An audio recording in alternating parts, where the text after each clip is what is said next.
Good afternoon and welcome to the final part of our 3 sessions looking at covenant and conversation, the family edition in the run-up to Shavuot. So as ever, a big thank you to Rabbi Sachs and to his office team for this wonderful material, and to Dr. Daniel Rose, my friend and colleague in Modi'in, for putting it together for us each week in such a wonderful, accessible format. Now, just a brief introduction for those who've not come across the family edition before or have not been in our previous sessions. And you'll be able to see that you can download the source sheet if you don't have it, thanks to my colleague Anna for putting the URL at the bottom of the screen. It's there for you to download. Now, the family edition complements Rabbi Sachs's regular weekly covenants and conversation. And the family edition is aimed primarily, but not only, at parents and children to help them explore some of the messages of the parasha and also understand and have an introduction to Rabbi Sachs's thought on the parasha and on other matters as well. And each Shabbat in Kinloss Shul, here in London in Finchley Synagogue, each Shabbat morning when we're able to be in Shul, I have the great pleasure and privilege of studying the family edition with a group of people on Shabbat morning. And I found that adults enjoy it just as much for their own study as if studying it with children as well.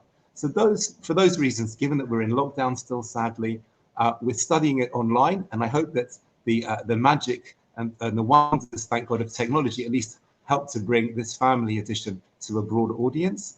And I hope that you'll enjoy studying it now and into the future as well.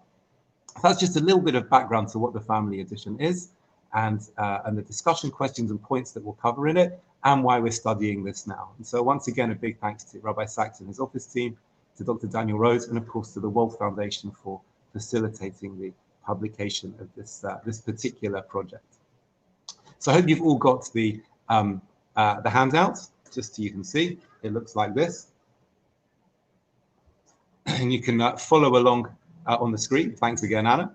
And as we go through the material in advance of Shavuot, which of course starts tonight, and is the Chag, as we'll see, which in particular celebrates and commemorates the giving of Torah at Mount Sinai, one of the most important events that ever took place in history. So we start, as always, as you'll see on the sheets, with a key idea. And here's our key idea for Shavuot: life as a never-ending process of learning.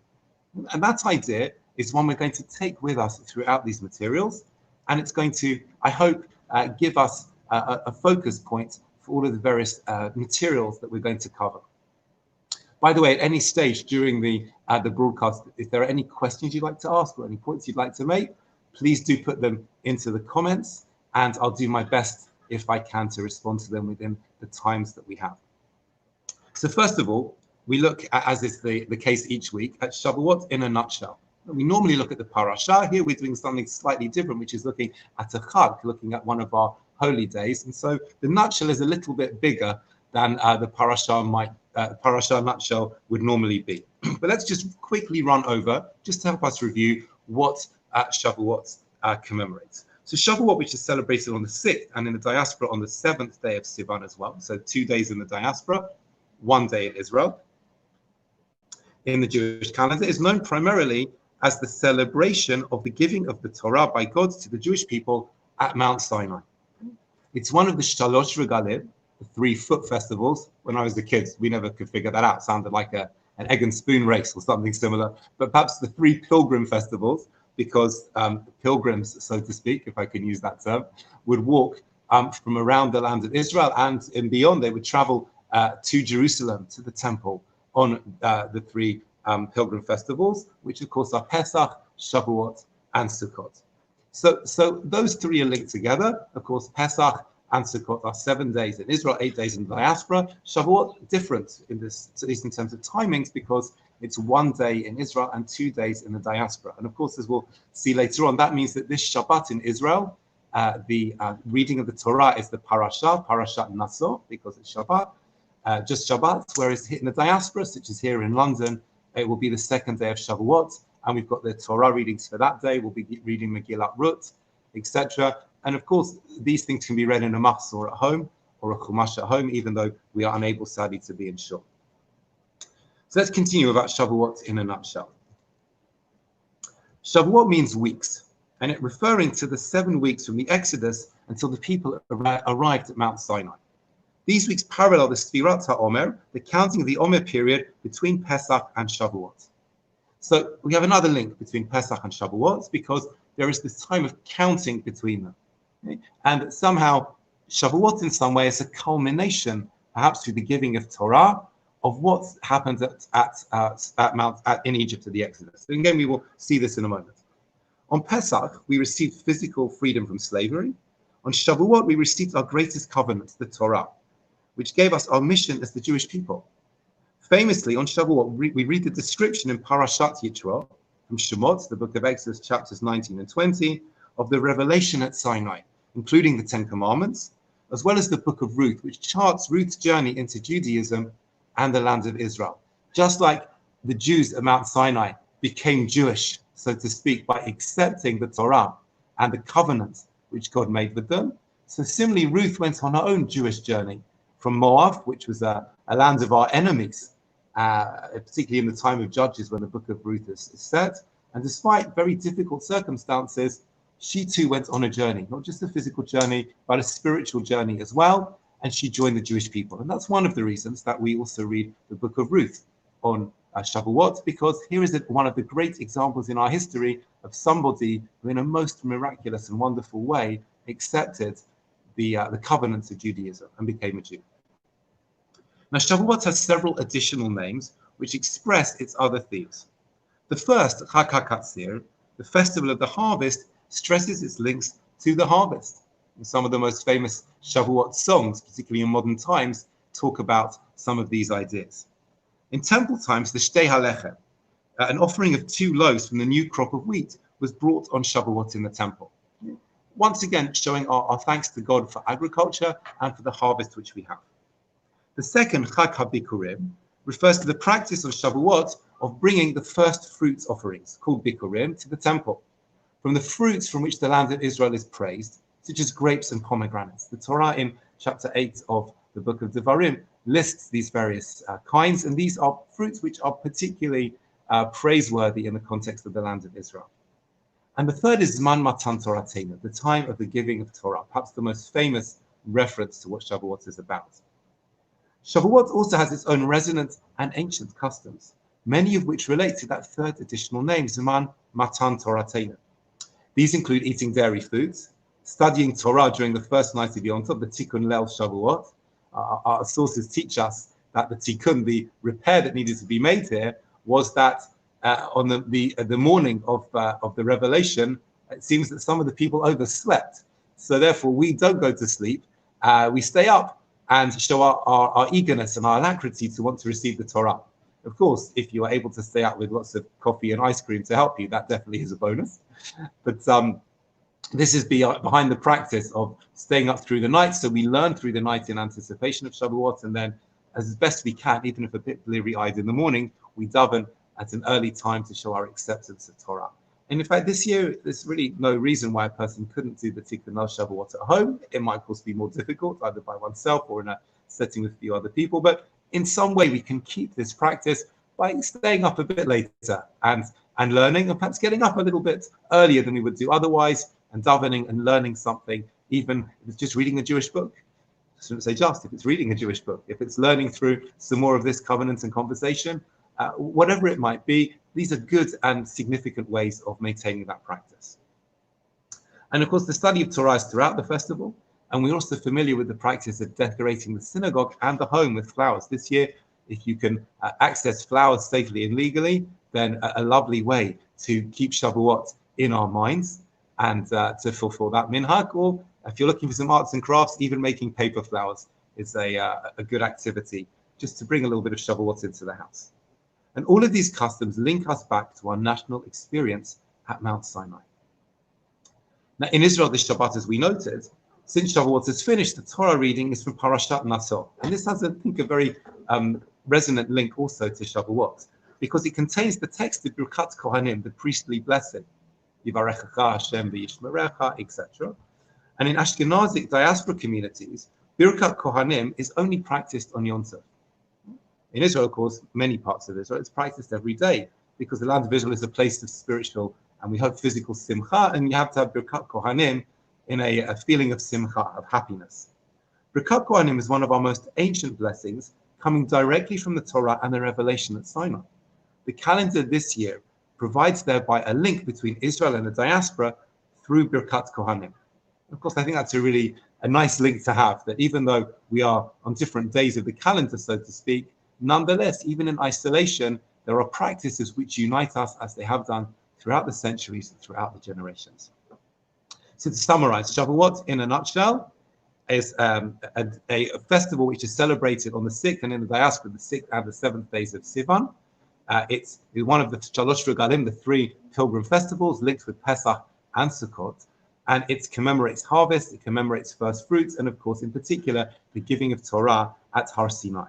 And we're going to try and take these names and the themes which they represent and think about them in terms of life as a never-ending process of learning. Remember our key idea for the week. So let's look at our questions to ponder at the bottom of the sheet. The first one is, what message do you take from the linking of Pesach and Shavuot? And I mentioned before, do feel free to put any suggestions you want into the comments, and time permitting, we'll delve into them and discuss them. But what's the message from the linking of Pesach and Shavuot? So suggestions that are made by many Jewish sources, and Rabbi Sachs writes about these, particularly in his introduction to Shavuot in his Machzor for Shavuot. Here is the Minhag Anglia, Machzor for Shavuot. Over here, our thanks to the Weinstein family for enabling this to come to fruition, particularly here from Kinloss. And Rabbi Sachs writes in his introduction about this at some length, how Pesach and Shavuot are linked, as we mentioned before, perhaps through our physical freedom of Pesach and our spiritual freedom and sense of what it means to be a Jew at Shavuot. Without Shavuot, what would have been of our physical freedom? We might have been just wandering around the desert like any other nomadic tribe without a particular destination, without a particular sense of purpose. So the linking of Pesach and Shavuot is so significant. And I think, lahavdil, in a modern context, it helps set the scene somewhat. Compare, carefully, I would say, compare the experience of Pesach and Shavuot to, say, for instance, the challenges faced by Eastern Bloc countries after the fall of the Berlin Wall and communism at the end of the 1980s and the beginning of the 1990s. And even if one has physical freedom, how does one actually turn that into a sense of a better society, freedom for everybody to live in the way that they should have? These things are not always straightforward. And to have a sense of purpose and mission, a sense of covenant, a document, the Torah setting out our responsibilities, setting out our relationship with God, setting out what we're trying to achieve, is very, very important and very significant. Number 2, how do you understand Shavuot's links within the desert of Sinai and the expressions of thriving agricultural life in Israel?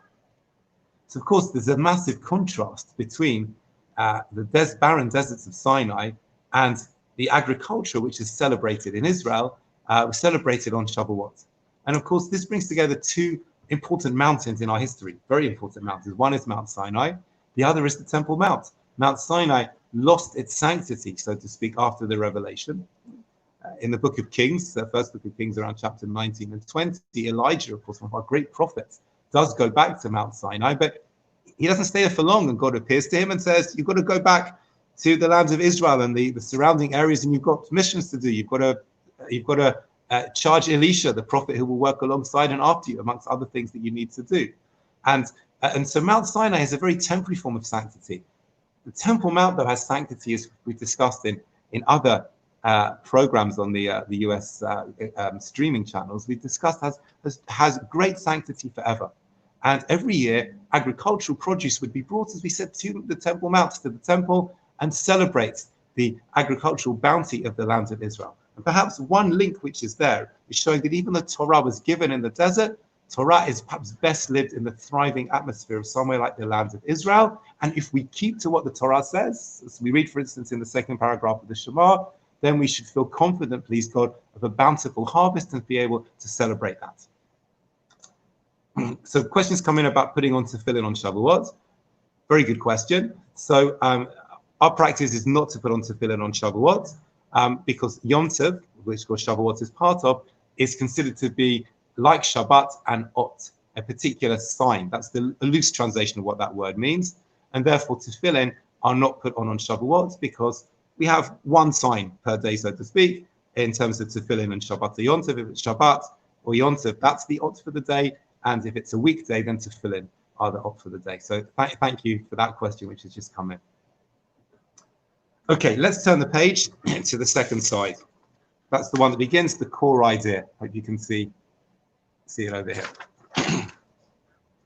And here we're going to quote from one of Rabbi Sacks's recent pieces of work, which involved Dr. Daniel Rose, which was Rabbi Sacks's 10 Ways program, which you'll find on his website. Ways, as in W-A-Y-S, not W-A-Z-E.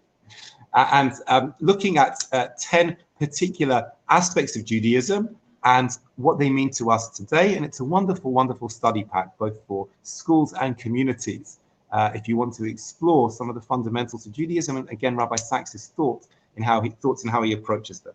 And this particular core idea is taken from the section of that program that deals with study.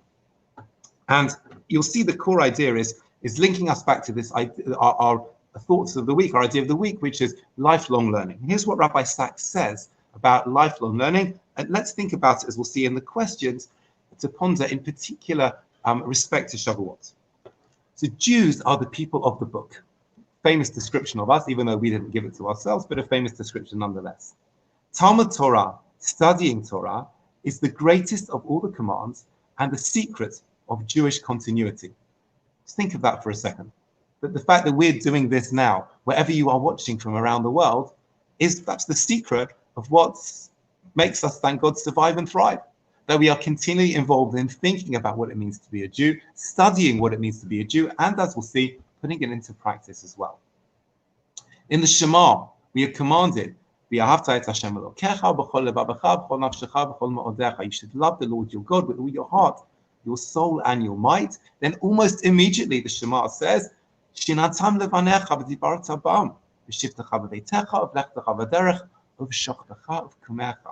famous words. Let's think of their import. Teach these things repeatedly to your children or to your students as well, speaking of them when you sit at home and when you travel on the way, when you lie down and when you rise up. So whenever you have an opportunity to think about Torah, to study Torah, you take it. Whether it's today in our modern context, one can listen on a train, for instance, listen to Torah, even if it's difficult to read on the train, or when one's driving, if one can safely listen to Torah, one can do so and learn in that sense. When we get up in the morning, we say Shema. When at night time, we say Shema as well. Shema is not just praying, it's a form of learning as well. And if you haven't seen it, I'd highly recommend Rabbi Sacks's TED-style talk, which was given at the ceremony which marked the completion of the Noe edition of the Koren Talmud last year. It was, in fact, took place in Kinloch Shul last year. You can find the video on Rabbi Sacks's website in YouTube and the download as well of what he said, and how the Shema is something we need to listen to. You'll find some great supplementary material there about this particular point. So we engage with Torah whenever we can and wherever we can. Judaism is a religion of education. Study is holier even than prayer, for in prayer we speak to God, but in study we listen to God. Think about that particularly with Har Sinai. We stood at Mount Sinai and we listened to what God said. We internalized it. This was somehow showing how through study, we somehow, in the way that any way that a human can, we get into, so to speak, the mind of God. We strive to understand what God wants from us. We try to make his will ours.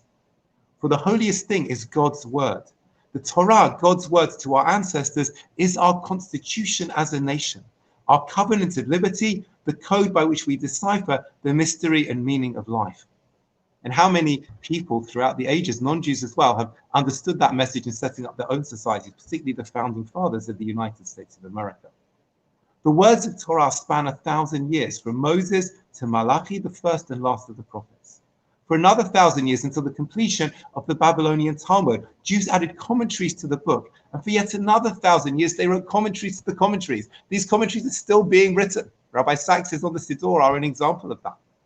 Never has there been a deeper relationship between a people and a book. The ancient Greeks, puzzled by the phenomenon of an entire people dedicated to learning, called the Jews a nation of philosophers.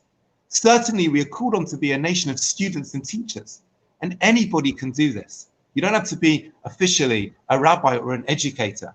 Anybody that can teach another person anything is fulfilling this obligation as part of our mission as Jews, whether it's something textual or just about the way that we live. One of my teachers in yeshiva, Rabbi David Ebner, told us at one occasion how much he enjoyed teaching, so to speak, the introductory class in the yeshiva, even though it was material that was very straightforward given his own background and scholarship. But it was a chance to really teach people who were hungry to learn and starting from the beginning and showing that anybody can teach anything. Even if you have to teach Aleph Bet to someone, you are teaching them Torah. The great Rabbi J.B. Soloveitchik, who was one of the leaders of world Jewry in the 20th century, the head of Yeshiva University in New York, noted in some very meaningful words, which we quoted before, but I'm going to quote again because I think they're so relevant, that in his home, his father, who was a tremendous Talmudic scholar, taught him how to learn the Talmud and the methods of doing so. His mother, who was also very scholarly, taught him from a different perspective how to learn what a Jewish home is, what Shabbat is, what Chagim are, what a kitchen is, what entertaining is. These are all parts of learning and teaching Torah, and all Jews can do them. In study, says Rabbi Sachs, we make Torah real in the mind so that we can make it actual in the world. And one question has come in before we go to the questions to ponder. Question is, great question as well. Why we talk about being at Sinai in the present rather than the past tense? So there are a number of suggestions to answer this question. One is that the idea in our sources that all Jews were present at Sinai in terms of their souls. In some sense, we were all present there. But also the importance of the revelation at Sinai is something which remains with us every day. It's as if we put it in the present tense because we feel like we are there. It's still impacting on us. And if you think about, for instance, some of the things which are said in our prayers. No, we say the Shema every day, going back to Sinai as we have seen.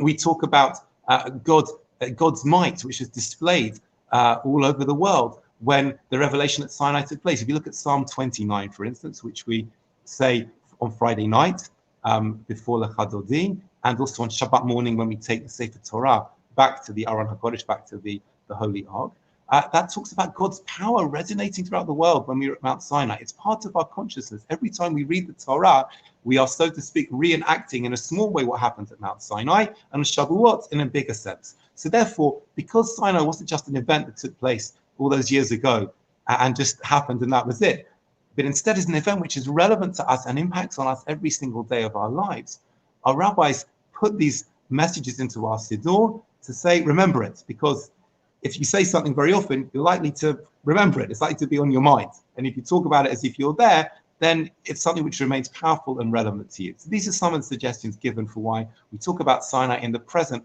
rather than the past tense. In terms of our questions to ponder, how do we blend textual and experiential learning on Shavuot and around the year? So I just gave you a couple of examples of that, particularly the one from Rabbi Soloveitchik, but I want to try and emphasize this point, because I think Rabbi Sachs is teasing it out between the lines of what he says, that our learning is not just for scholars. Shavuot is not even a time just for scholars. The learning opportunities on Shavuot are for anybody. There's so much now to learn, whether it's pre-prepared material, whether it's books. In addition to the covenant conversation, you'll find many other things on Rabbi Sachs's website. From the United Synagogue as well, we publish each week, for instance, our Daf HaShavua. Here's the Shavuot edition. Again, is available on our website.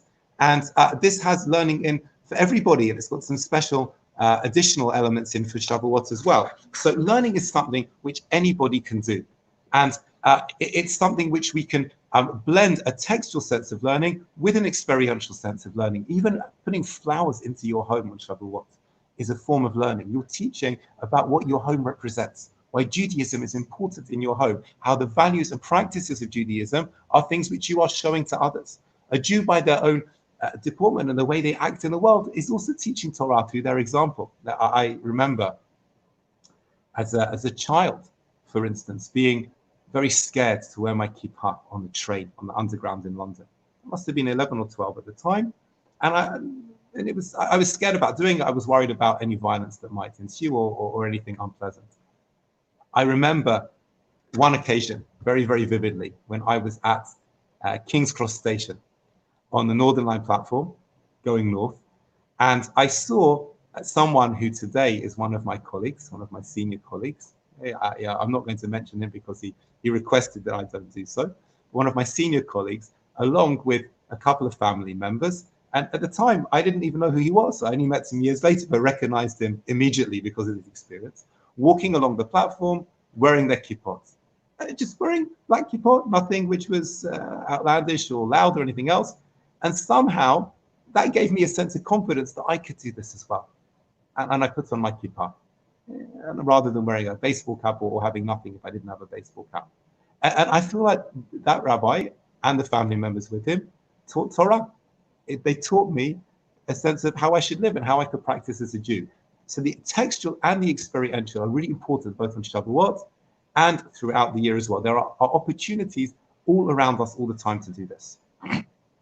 Second question, how does your study help you to make Torah and its religious meanings palpable for you and those around you? So if you study Torah and it's reflected in your behavior, it's reflected in your approach to the world and the kind of person you are and the kind of household that you have, etc., and the dedication people see that you give to it, then that makes it really palpable. As Rabbi Sachs says in his conclusion to the core idea, in study we make Torah real in the mind so we can make it actual in the world. And Torah study, particularly if it leads to being better Jews, to our practice of Jews, and makes this actual in the world, is continuing the legacy of Sinai. This is part of our lifelong learning, that we are continually studying and learning more Torah, putting it into practice, and we hope making the world a better place and making ourselves and other people happier and somehow more supported and feeling closer together.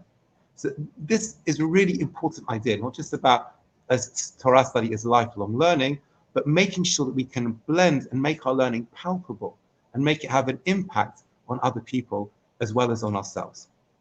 And finally, how does this help you feel the presence of God? Well, because I can't answer that question for anybody other than me. But as we noted before, when studying Torah, it takes us all the way back to Mount Sinai. It takes us back to all of those people who come before us, who studied Torah, whose words we study, but because of what they did, we live in the way that we live. I feel that we're standing on the shoulders of everybody that came before us. And with God's help, we will be able to write our own chapters in Jewish history in a positive way, not about ourselves, but about being Jews and being what we meant to be and doing what we need to do. And in that sense, through the study of Torah, we're not just, so to speak, getting close to God's mind, but we are feeling that sense of connection back to Sinai and hopefully feeling the presence of God around us because we are engaging with God's word and our teachings about it. And also this hopefully brings us into the fulfillment and the performance of mitzvot as well. So those are some thoughts on the core idea. And I hope you've got more things to say at home, either on Shavuot or if sadly you'll be by yourself on Shavuot, certainly before Yom Tov, maybe you can discuss with others if you would like. Now we have two sections left. One is It Once Happened. The second is Thinking More Deeply. I'm going to just cover today It Once Happened. Thinking More Deeply is a general overview of some of the other themes of Shavuot and its history, the way we've observed it. And you'll find that, I think, immensely rewarding to read from Rabbi Sachs's Devat Torah from Emor some years ago, dealing with Shavuot. But that's for you to read if you wish later on. We're going to conclude with It Once Happened, and then, of course, just a brief selection, as we always do, from Rabbi Sachs's writings. Now, I want to look at a passage from the end of both Masechet Brachot and Masechet Horayot, almost at the end of Brachot, which asks what you need to excel as a scholar. So far, we've seen Shavuot as a time of revelation. We've seen it as a time which emphasized the importance of study and the kind of people that we are, and of continually keeping the messages of Sinai relevant in our lives. So if you want to excel as a scholar, what do you do? And there's a really fascinating passage, which I want to try and share with you. And I learned many wonderful ideas on this from one of my teachers, Rabbi Yitzchak Blau of Yeshivat Oraita. He was in Yeshivat Amitzah, now in Yeshivat Oraita. And so if I'm saying anything interesting here, it's either come from Rabbi Blau or from Rabbi Sachs's writings on these topics as well. What do you need to excel as a scholar? Now, in the following Talmudic passage, Amoraim, the later Talmudic rabbis, analyzed this question when considering the qualities of two of their colleagues to serve as Rosh Yeshiva in the famed Babylonian yeshiva Pumbedita. Back well over 1,000 years ago, when Babylon was the center of the Jewish world, Pumbedita was one of its great yeshivot, its great academies of learning. And two of the Amoraim, the greatest of the later rabbinic scholars in the Talmudic period, were Rav Yosef and Rabbi. And one of them had to become the Rosh Yeshiva, and they were both great scholars. What do you do? What's the appointment and application process? What's the assessment process? How do you work this out? So you might think Rav Yosef would get the job because he was the older of the two, but that's not what happened. Rav Yosef was referred to as Sinai since he had a very wide breadth of knowledge. Sinai is, in other words, all of the knowledge of Judaism. Rav Yosef was unbelievable. His mind had all of Jewish knowledge in it. Conversely, Rabbi was known as Oker Harim, an uprooter of mountains, since he excelled at analysis. So two very distinct skills and skill sets. Rav Yosef as having all of the knowledge, and Rabbi being the one who was a tremendous analyst. He could really take the material in the Torah and analyze it and think about it, what it means, and make connections and draw lessons from it. So which is the more significant for being a Rosh Yeshiva? What do you need? Quite a quandary here. They referred the decision to their colleagues in Israel, asking whether a Sinai or an Oker Harim was preferred. And this, I'll just mention briefly now, is of course one of our questions to ponder. Why refer the question to colleagues in Israel? They're in Babylon, Rav Yosef and Rabbi. Why to colleagues in Israel? Why refer it to colleagues there at all? And perhaps when doing so, they were showing the importance not just of collegiality amongst rabbis, but also that they're getting a different pair of eyes, so to speak, from the rabbis in Israel, but also acknowledging the centrality of Israel in Jewish life. Even when Babylon had the greater numbers of yeshivot and the greater numbers of scholars at that particular time. It also might have meant, of course, that the decision was taken by colleagues elsewhere, and perhaps that was the fairest way of doing this.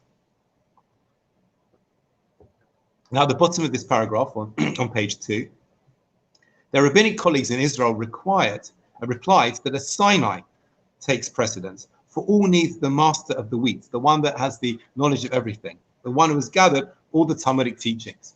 So they said that's what is the most important attribute which the Rosh Yeshiva needs. And of course, that has tremendous educational interest. Who should be setting the pace and the tone of the yeshiva? Who should the senior scholar be? And what attributes should they have? Does this differ from one yeshiva to another? How do you use different members of staff in a yeshiva to maximize, or any other institution, educational institution, to maximize the different talents? So let's see what happens. Nevertheless, despite this reply from Israel, Rav Yosef did not accept the position and deferred to Rabbi. Rabbi subsequently serves as the Rosh Yeshiva for 22 years, and then Rav Yosef afterwards for 2.5. And all of those years, I'll just summarize the end, Rav Yosef did not allow any authority to be shown to him. He wouldn't even let someone that had to see him come to his house. Excuse me. Because he didn't want any sense of importance. Now, why did the rabbis do this? Fascinating. What do these values what does this arrangement tell you about these values? That even though this was the answer from Israel, Rav Yosef felt evidently differently, and he deferred to Rabbi. Rav Yosef, of course, was around and able to answer questions. When it came to leading this institution, he felt that Rabbi's qualities and values were more significant than his for this particular job. It shows that Torah is not something to be used for personal gain or personal advancement. It's to be used to help Jews learn and to teach all the values of Judaism, as we've said. So what do you need to excel as a scholar? It might not be necessarily what you know, but it's perhaps the kind of person you are. You need to have the knowledge and skills. You need to be a lifelong learner, but in every context, perhaps it depends on what's needed. And that's what will help you excel as a scholar in a professional sense, i.e. to become the Rosh Yeshiva. But nonetheless, even without that, you can excel as a scholar in the service to God through the mitzvah of Talmud Torah. And I think this is one of the most important messages of Shavuot. We can all, as we said, learn Torah, be students and teachers of Torah, all according to our capacities, all according to our own aptitudes. And if we are able to succeed to the best of our abilities and aptitudes, then we've done that mitzvah in the very best way we can. That takes us back to Sinai and teaches us about what it really means to be a Jew. Let's just conclude by going to page 4. At the bottom of page 4, you can see from the thoughts of Rabbi Sachs, and a brief quote from one of my favorites of Rabbi Sachs's books. community of faith, published some decades ago now, which is an exploration of what community is in Judaism, and of course Talmud Torah as well. And particularly this was published to celebrate the 125th anniversary of the United Synagogue, which was 25 years ago. This year, the 150th anniversary. And Rabbi Sachs states on page 97, collectively, we are part of a remarkable heritage.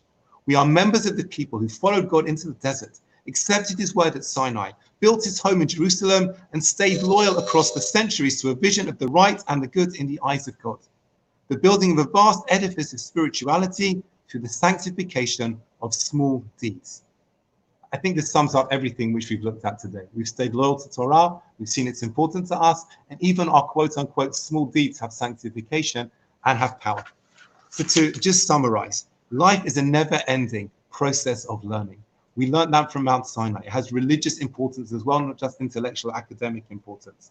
It links us into the way we act in the land of Israel, which is one of the reasons that Shavuot also celebrates Chag HaKatzir, the harvest, and the Bikurim as well.